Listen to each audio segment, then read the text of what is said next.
Okay, everyone, if I could have your attention. This is the second BSP submission talk by Joshua Conrad Jackson from the University of North Carolina, the Psychology Department, titled The Rise of Robot Workers Makes People More Neighborly. Great, over to you. Great, thank you. And thanks for inviting me, Bertram. It's good to finally meet you. It's a great conference, I think, especially in terms of how multidisciplinary it's been so far. And I'm a social psychologist, as is my advisor, Kurt Gray, who collaborated with me on this research. And so it might be a little bit different from the kind of the broad policy recommendations that we've heard so far. This is empirical work, but it is about robots, and it is about how robots will affect society as they become more prevalent. And so I'm sure it will be very relevant to a lot of the things that you do. But before I get started with the studies, I'll briefly introduce you to these three robots. The first is Ashimo, the first Honda bipedal robot, and probably the most advanced currently, engineered primarily to help people who have limited mobility, assisting in medical settings. The bottom right is Motorman, who can flip burgers and pancakes and is predicted to replace entire cooking crews very soon, or eventually. And this is the Apex Worker B, which paints houses, and it can actually replace its parts as it paints as needed, and it can paint houses faster than entire crews of trained painters. And so these are three robots that are very talented and applicable to the workforce, but there are only three of very many. And the fact that there are so many raises this question of how much more time do we have before the workforce is primarily robot-based? And the answer to that question is not very long. I think somebody referred to this Oxford study that estimated that 49% of the current jobs could be automated. That's usually seen as a little bit of an overblown estimation, but a really good McKinsey report came out just this year, or 2016, showing that 47% of the jobs that people do, kind of the work that people do, not necessarily their employment positions, could be automated with the technology that we actually have today. And if this happened, it would affect over 1 billion workers worldwide. And so this isn't something that is in the distant future, it's something that's happening now. And it isn't something that's happening primarily in the unskilled workforce, which I think David also touched on. It's something that's happening across the board. So accountants and real estate agents, jobs that we wouldn't generally think of as automated are at risk now of becoming automated. So one obvious question from this trend is, how will these two people think about each other? How will this person and this robot think about each other? Decades of pop culture tells us they won't like each other very much, all the way from Metropolis to 2001: A Space Odyssey to the Terminator. People generally don't like robots, they're anxious about them, and it's reflected in current polls about self-driving cars. Only 20% would actually trust being in a car and trust a car that's autonomous. 75% would actually say they're afraid. 5% are ambivalent, and this is from a large AAA survey that was conducted just last year. But a more nuanced question isn't just how people will feel about robots, but also how they'll feel about each other. And so, will robots bring us together? Will they drive us apart? And given the kind of constant relevance of social relations and social dynamics, this is a very important question, and it's not one that's actually received that much play in the kind of the broader public, which generally cares about how we think about robots and how we interact with companies that employ robots. That's what I'm going to be talking about today. And you can think of it in a couple of different ways. You could think that robots will drive people apart. Generally, large market upheavals have led to xenophobia and distrust of people who are different. So the Industrial Revolution, for example, in the United States produced the Chinese Exclusion Act and a whole lot of racism and exclusionary policies. It also produced the 1924 Immigration Bill, which was primarily targeted at Southern and Eastern Europeans and enforced quotas that disallowed people from those regions to come to the United States in large numbers. But robots are unique in the sense in that it isn't people who are taking jobs. And so it's sort of a totally new area in terms of you can't take a historical view to this. And so in a psychological view, I think about it sort of like this grid of red here. And so you might think that that darker red shade at the top. Does this have a pointer function? Maybe. Can you guys see it without me pointing? Nice. It's different from the very light, almost white shade beside it. And you can use this metaphor to understand human differences. That if you see somebody based on a different religion or a different skin color, you might categorically think of them in a different way. And this is a large part of social cognitive research on race relations. But when the shades of red are juxtaposed against shades of blue, suddenly they're just all red. The differences between those shades isn't as important anymore. Just as when you juxtapose people against the kind of growing onslaught of robot labor, suddenly those people don't look so different anymore. They're just all people. We're all humans. So this is the perspective that Kurt and I have taken in this research that we've been doing over the past year. Do robots and robot workers specifically lead people to conceptualize themselves under a common human identity? And does this have implications for discrimination, tolerance, willingness to support ethnocentric policies? We started very simply. Somebody didn't press. No, I didn't press. Oh, you are. Excellent. Thank you. Thanks. I'll be good. I'll finish on time. And if not, you'll just enjoy it so much you'll stay anyway. Okay, so we started very simply with just a big survey of online participants, and these people just rated how anxious different groups made them about the future. So there were 4 human groups: people of a different religion, people of a different skin color, people of a different sexual orientation, and immigrants and foreign laborers. And then there was robots. So they just rated on a scale of 1 to 7, how anxious does this group make you feel? And then they filled out a symbolic ethnocentrism scale, which is adapted from the modern racism scale, which some of you might be familiar with. It's sort of a more implicit way of getting at biases against other groups. And so an example item might be immigrants are pushing too fast for recognition, which isn't explicit discrimination against immigrants, but it implies that sort of discrimination. And then finally, they just asked a question from the World Values Survey: would you live next to an immigrant? And what we find, this is the correlation matrix between the different groups of humans and the robots. And what's really interesting is that all of these are positive. People who are anxious about one different group of people seem to be anxious about all of them. But with robots, they're all negative. So anxiety about robots is negatively correlated with anxiety about these other groups. And since the groups cohere so well, when you kind of make them into one scale, you see a very clear negative correlation that's robust statistically. And this correlation translates to ethnocentrism. And so people who are anxious about robots are less anxious about human groups, but they're also less ethnocentric. And they'll more readily endorse giving people who are foreign workers and immigrants rights. This is a correlational study, and so we decided to test whether we could actually manipulate anxiety about robots and see whether this would actually lead to more openness and more intergroup tolerance.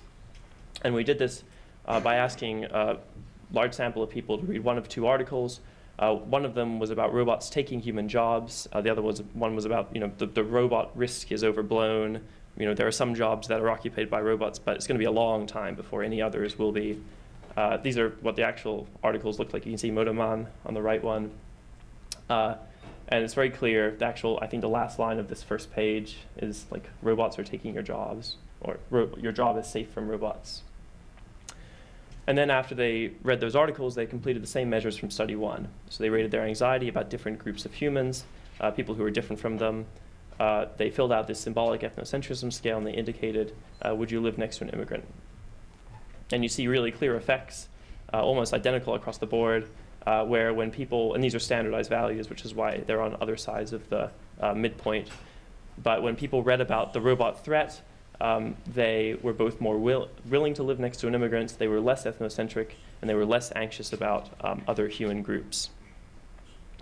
And so there's this clear relationship between knowledge of the rise of robots and intergroup tolerance, but there's an open question about what's happening in the mind when people hear about robots. And the metaphor that I used earlier was that the knowledge of a non-human threat leads to kind of a cognitive reappraisal of different human groups under one superordinate category.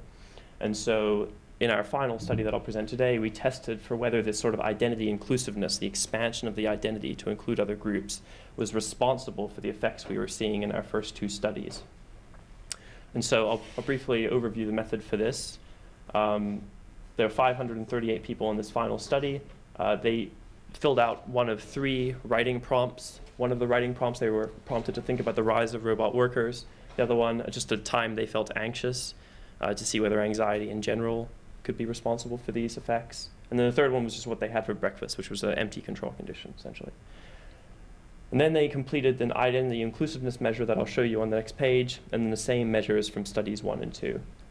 So this was the identity inclusiveness measure. It was an online kind of activity where you just have to drag these different categories into the box that they belong to. So the different classes into the category they belong to.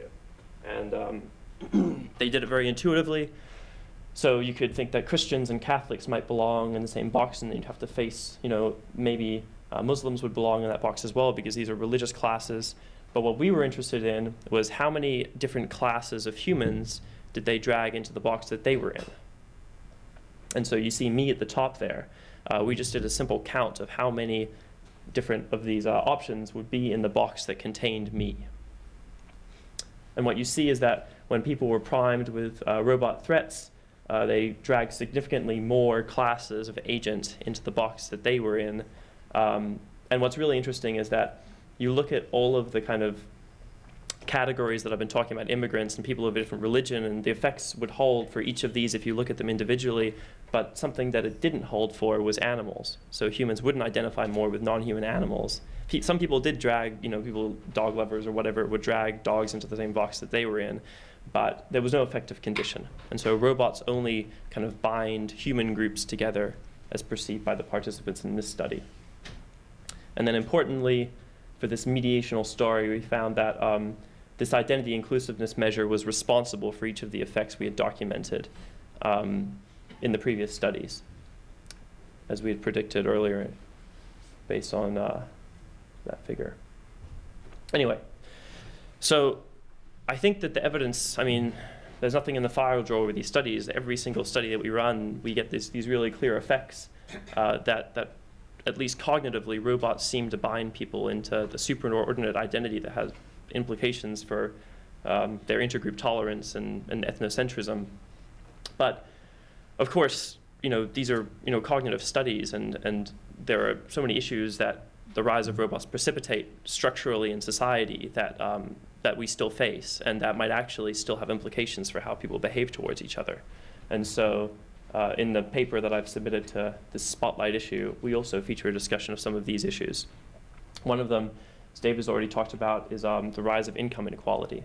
The haves and have-not gap is getting larger. And this just seems unfair looking at it, but another layer of this trend is that income inequality is associated with a number of really bad kind of society-wide trends. More drug use, more homelessness, more crime in societies with high income inequality. There's some really great psychological work being done by a colleague of mine, Keith Payne, about the psychological reasons for why these effects happen. But in a society where many more jobs are going to be automated in the future, the gap between the people who have robots and the people who don't have robots is going to widen. And so this is one kind of big area of policy that should be addressed by research.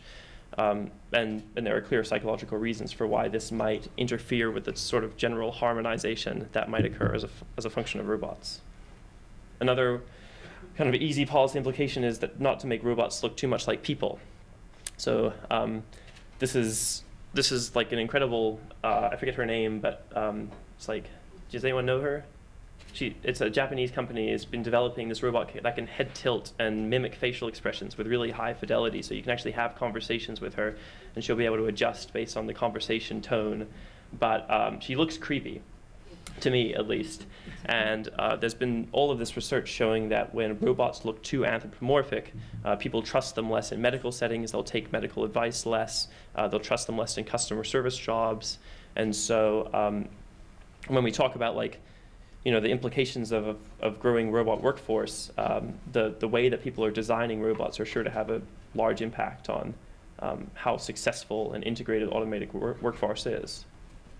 And the final one is job mobility. And so there was this really beautiful New York Times editorial a couple of months ago, or a few months ago, documenting the lives of some of the people who had lost their jobs to robots. And one of them was this woman, Shelley Johnson, who worked in a series of manufacturing jobs, and she lost 4 jobs in a row to robots. Like, she just got really unlucky with the industries and the specific companies that she was moving to. And as a last-ditch effort, she took a class at Goodwill, a computer class, to try to learn some code and perhaps get a job in a different industry. But the class, dispersed before it even really got started because it didn't have the funding. And so now she lives in disability, barely getting by. And so I think that in terms of where money should be steered in a post-automation workforce, programs at reintegration and training, even for adults in computer science and engineering, are obviously going to be hugely beneficial in terms of keeping people working as long as possible, and keeping the structure of human society intact. And so I think it comes down to the fact that even from what we know about psychology, it might be that robots have this harmonizing effect on how people think about each other. We have to think more generally about how to coexist with robots and trust them, but also live in a society that's better off because of them. And with that, thank you.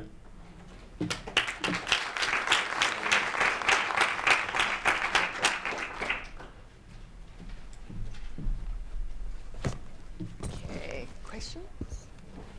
There it is. Okay. Questions? Thank you very much. This was really interesting, and I really enjoyed it. Thank you. So I have one question. So you were these were all American subjects, right? They were, yeah. Yeah, so I was wondering if you had any idea in terms of, for example, places maybe where the robots might not be seen as being so threatening or different from humans, or even in cases where robots, for example, in Japan, people are suggesting, even the government is suggesting, that robots could be used because they could be designed basically to be more similar or more acting according to the norms of that society than workers who might come from someplace else. Mm-hmm. That actually robots could therefore be kind of used in these spaces, not to necessarily replace local workers, but to replace somebody that might bring in. And so, would that be an area to look into, or? Well, I mean, there's an interesting distinction to be had between feeling anxious about robots and just seeing robots. If you enjoyed robots, if you liked them, would you see these same effects? I think that what we're documenting here is a cognitive phenomenon, not really a motivational one. Just in terms of social cognitive categorization processes, it's not really emotion that's driving these sorts of reconceptualizations of categories, and so I would expect it to replicate even in groups of people who actually don't feel badly about robots at all. There's an interesting question about, if you make robots look almost identical to people, then you can't really tell the blues and the reds apart anymore. That might be an area of future research.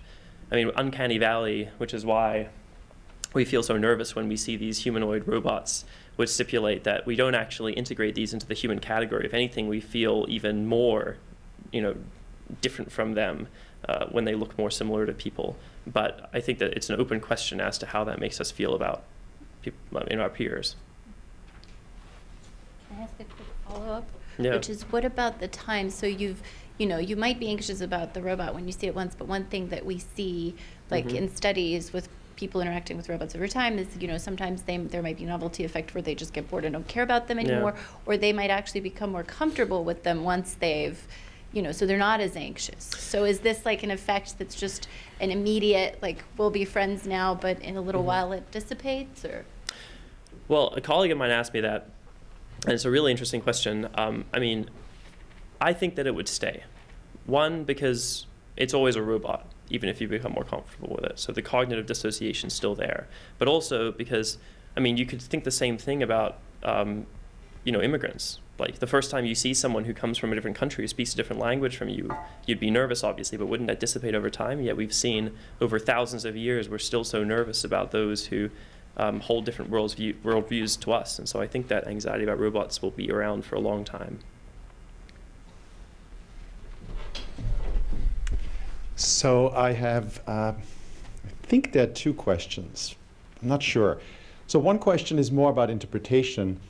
You've highlighted, especially for this context, that seeing the rise of robots either independently, just you come into the study that way, or because they see this article, brings them to a point where they include others in their in-group. So that's one response or one way of interpreting the response. But another would be that you hear that robots are really not rising, or they're actually moving out of the workforce, and therefore now you start to be more hostile towards other people.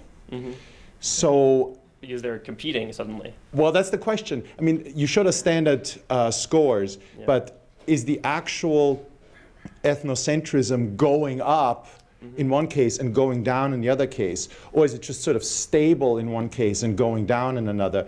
Because that would be important for the interpretation of whether it has any policy implications. Oh, let's just keep people anxious. Well, that was, example. I mean, you may remember that was one of the reviewers' critiques when we first submitted, we had originally submitted this as just one study. The reason we ran this third study was to address that very critique, because in our first, as you may remember, the articles were saying robots are not a threat, which might prime kind of, well, who is my threat? It's other people. And the other one was saying robots are. This study didn't have a condition where we were saying robots aren't a threat. It was kind of just empty. We didn't talk about robots in the other two conditions. And so it's difficult to tell even if we... Right, so the missing condition is, in a sense, Muslims are increasing in numbers and have more children. I mean, you can see this on Twitter. Yeah. Would that also bring people together, and except for the Muslims, include others in the box with the self? Well, I think the way that the processing is happening is you kind of think about different levels of group differences. You can think of group differences as nested hierarchically. And so robots are outside all human differences, and so it brings everyone together. Whereas Muslims might be outside some identities, like this person works in a different job, but they still are my religion. And so, yes, to a certain extent. But I think that, your comment about the standardized scores, it's impossible to test if you would unstandardize them because there's no third condition in that second study. But these scores are not standardized. And so I think in terms of the societal implications, they're still very real, because compared to baseline, the salience of robots does seem to be having these social effects. Yes. Hello. Hello. Very interesting. I love the way where this is going, and it's very pioneering. But I've been in the robotics field for 30 years, so I'm very in studying these same things. But I'm very curious why you chose those robots. So I think it's very important to first define what a robot is to a group.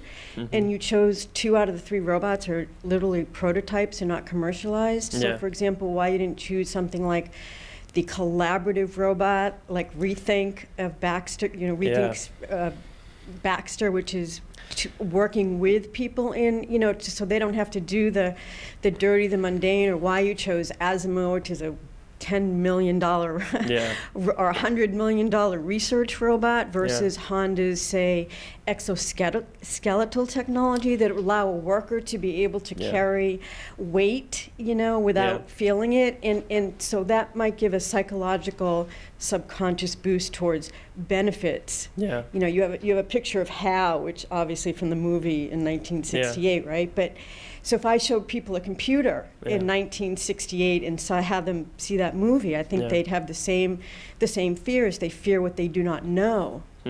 But robotic, are we looking at, there's not that much that's going to be not merging with us as a tool and integrated. So if I showed them, a robot that helps you as an elderly person with a reminder, Maybu, but made by Catalia Health, so I was curious why you chose robots. I mean, were they specifically robots that you thought would give a fear factor? Because I personally think that's kind of a bias and not the whole picture of. In this talk, you mean? Because in the studies, it was just robots in general. But what robots, like to me, I mean, this is what I do for the industry. I kind of write press releases, the news that you reported is not always accurate, like what you gave them. It's bad news. So why did I choose scary robots? Right, and what I would consider to be not accurate news, even if Yeah. it's published by And I think something that I think that's a really good question. That's like the question. But I think that the reason I chose them is because it's the same reason that if you ask somebody who doesn't have all the training that you have, what do you think of when you think of robots? They think of the scary robots. That's what people are bringing to bear in our studies. And so I think, you know so much about collaborative robots and about, just general, one second. Yeah. But not everyone knows that. The robots we know are from popular culture, regardless of whether they are representative, which way they are not, of the general robot population. We know about HAL, we know about Terminator. And so these effects are grounded in lay people's cognitions, which I think is an important point and one that can be remedied. Anxiety about robots can be remedied with more communication from people who are in the industry. Right, but why did you choose those instead of the science fiction R2-D2 or Rosie from the Jetsons? I have literally tried to. But he didn't choose specific. I didn't robots for the choose. article. These are just for the manipulation. I'm just presenting the presentation, to capture what people are thinking. In the actual research, they were just thinking of robots in general. So you didn't give them the pictures of what you showed us? No. My misunderstanding. Okay. What's that? Could I throw this to somebody? Or That was it. Well, it is a question of whether a continuation of the research is necessary, because robots is just such a generic term. Yeah. And I think that's what this all underscores. And as more and more robots come into the commerce of daily life, people are going to be exposed to different kinds of them in the same way as they'd be primed differently if they saw the Terminator, if they saw Wall-E. So I would actually like to see you do this research with pictures of dogs and cats and gorillas and data and different kinds of robots and see how people structured the boxes. Yeah, I think that would be. And I think there's one other thing. There's been a lot of research that suggests that people don't necessarily all have pejorative views of even the generic term robot. There was some comparative studies between different cultures that showed that actually most people thought that the onset of the robots could be more positive than negative. Yeah, so in our studies, people seem to be anxious about robots because in our manipulations, when they just are prompted to think about robots, they report more anxiety afterwards, even though I'm sure that many people that isn't the case for. I think that the point that there's more research needed, this is just the first foray, right? The first paper. I think that it's an important area because of how important robots are going to be in our everyday lives, and it's also one that should definitely be continued. And I think that manipulating the emotional context of the robot exposure, as you brought up, is a great future direction.